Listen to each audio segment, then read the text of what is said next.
Carmine Galante believed he had become untouchable. By the late 1970s, his name inspired fear not only among ordinary New Yorkers, but also inside the highest levels of the American Mafia. While most bosses ruled from the shadows, Galante preferred to make his power visible. He wanted everyone to know exactly who was in charge, and that confidence would eventually become his greatest weakness. Born in East Harlem in 1910 to Italian immigrant parents, Galante grew up surrounded by poverty, violence, and organized crime. As a teenager, he joined neighborhood gangs, quickly building a reputation for being fearless and brutally efficient. Arrests became a regular part of his life, but prison only strengthened his connections. Instead of leaving the criminal world behind, he used every sentence to expand his influence among some of the most dangerous men in America. By the 1950s and 1960s, Galante had become one of the Bonanno family's most trusted enforcers. He was known for solving problems with intimidation rather than negotiation, earning a reputation as someone who would eliminate anyone standing in his way. Federal investigators considered him one of the most ruthless figures in La Cosa Nostra, but proving his crimes was another matter entirely. After spending years behind bars on narcotics charges, Galante returned to New York, determined to reclaim everything he believed belonged to him. During his absence, the Bonanno family had changed. New leaders had emerged, alliances had shifted, and many expected the aging gangster to accept a quieter role. Instead, Galante demanded absolute control. His greatest source of power was the heroin trade. Working with powerful Sicilian connections, Galante helped oversee an international network that moved millions of dollars worth of heroin into the United States. The operation became so profitable that many believed he was earning more money than several Mafia bosses combined. Wealth brought influence, but it also created dangerous enemies who feared Galante was becoming too powerful. Soon, whispers began spreading through the five families. Some believed Galante wanted to crown himself the undisputed boss of bosses. Others feared he no longer respected the Mafia Commission or the unwritten rules that kept the organization stable. Whether those rumors were true hardly mattered. In the Mafia, perception could be just as deadly as reality. As Galante's confidence grew, so did his list of enemies. Every public appearance, every bold decision, and every display of power convinced more people that something had to be done. The man who believed no one would dare challenge him was unknowingly walking toward a fate that had already begun taking shape behind closed doors.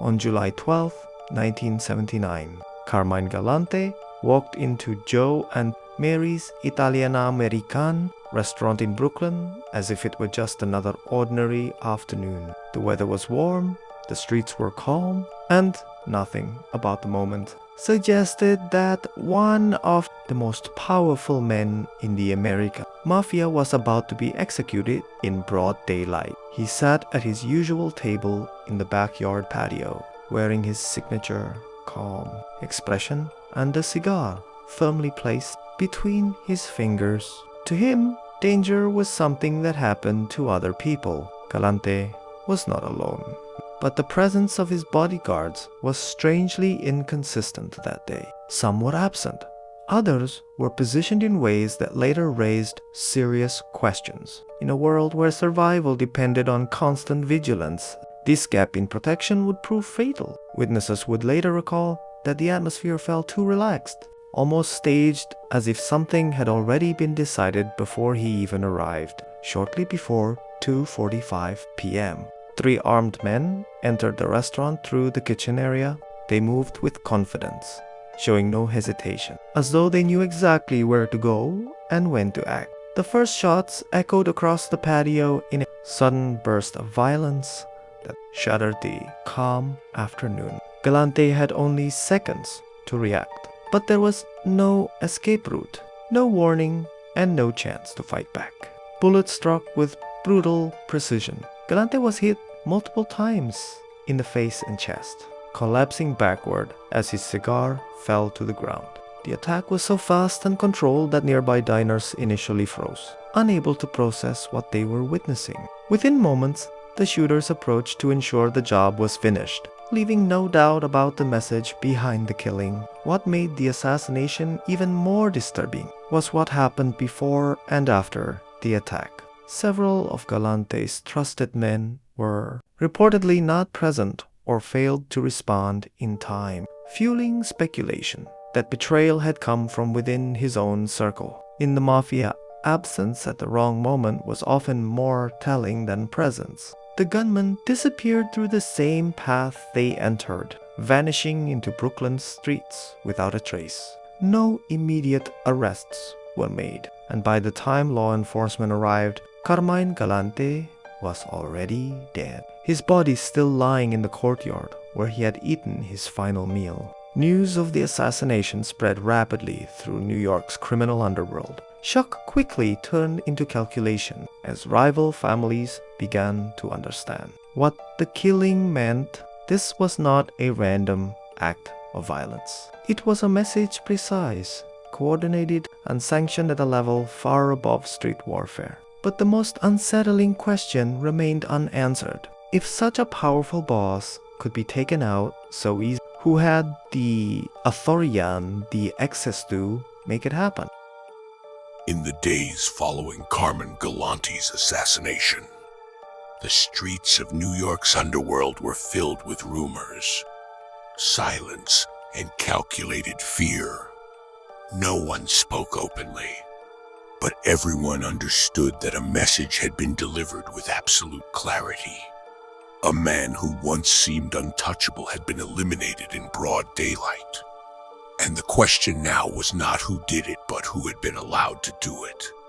One of the most widely discussed theories pointed toward the Mafia Commission, the governing body that oversaw the 5 families. According to this view, Galante had become too ambitious after his release from prison. His control over the heroin trade was growing uncontested, and many believed he was no longer respecting the traditional balance of power. In the Mafia, success without permission was often treated as a threat to the entire system. Another theory focused on internal betrayal within the Bonanno family itself. Galante's return had disrupted an already fragile leadership structure. Some rising figures reportedly saw him as an obstacle to their own authority, someone whose presence attracted unwanted federal attention and internal instability. Removing him, in this interpretation, was not just an act of violence. It was a strategic reset designed to restore order and open the path for new leadership. There were also whispers of cooperation between multiple families. In this version of events, Galante was not taken out by a single enemy, but by a quiet agreement among several bosses who all had reasons to fear his expansion. If true, it would explain the precision of the attack, the lack of immediate retaliation, and the eerie coordination that allowed the gunman to escape without resistance. Law enforcement investigations despite years of surveillance and informant testimony, never produced a definitive public conclusion. The case became another entry in the long list of Mafia killings where evidence dissolved into silence and witnesses refused to speak. In the world Galante once dominated, survival depended on knowing when to talk and when to disappear. In the aftermath, power within the Bonanno family shifted quickly. New leadership emerged, old alliances were reshaped, and the heroin empire Galante had controlled was absorbed by others who moved more quietly and carefully. His death did not end the drug trade or weaken the Mafia as a whole. Instead, it redistributed power in a way that made the organization less visible but no less dangerous. Today, Carmine Galante's assassination remains one of the most debated Mafia hits in American history. Was it punishment for overreach, a preemptive strike by frightened rivals, or the result of betrayal from within his own ranks? The truth remains buried under decades of silence, sealed by loyalty, fear, and time. What is certain is this: in the Mafia, even a boss as powerful as Galante is never truly untouchable. And when the system decides you are a problem, the sentence is rarely announced twice.